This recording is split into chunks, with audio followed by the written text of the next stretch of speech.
नमस्कार, मी नेताजी काशीद। काल आमच्या भागामध्ये कुत्र्याच्या टोळक्याने व्यक्तीवर हल्ला केला। अतिशय दुर्दैवी गोष्ट आहे। हा पहिलाच प्रकार आहे असा नाही आहे।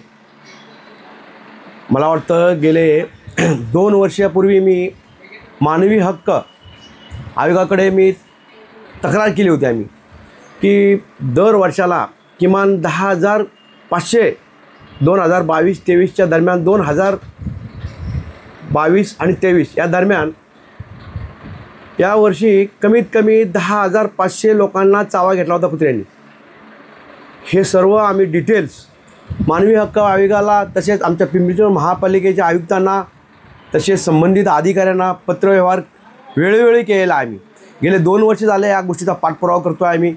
हा भाग अति दाट वस्तीचा आहे। या भागामध्ये कामगार वर्ग बऱ्याच प्रमाणात राहतो। रात्री अपरात्री स्त्रिया मुलं शाळकरी यांच्यावरती बरेच हल्ले कुत्र्यांचे टोळक्याचे झालेले आहेत। तरी याच्यावरती महापालिका काय लक्ष द्यायला तयार नाही आहे। कारण का नसबंदीसाठी जो पैसा खर्च केला जातो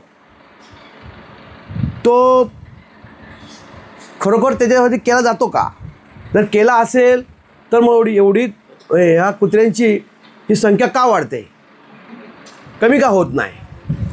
तरी माझा असा आरोप आहे की पिंपरी महापालिकेच्या आयुक्तावरच कारवाई केली पाहिजे आणि संबंधित अधिकाऱ्यावर कारवाई केली पाहिजे। कारण का आज महिला असो किंवा संध्याकाळी अपरात्री या भागातून बऱ्याच महिला आपलं टेल्कोला कामाला जातात, छोट्या इंडस्ट्रीमध्ये कामाला जातात।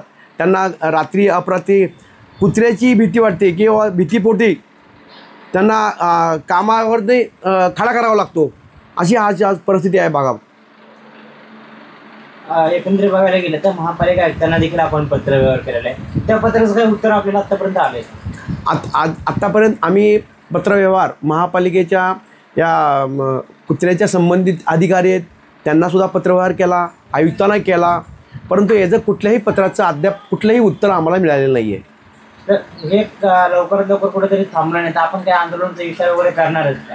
आपण याच्यावरती जर येत्या 6 महिन्यामध्ये जर काय तोडगा नाही निघाला तर आम्ही आयुक्तांना काळं फासू।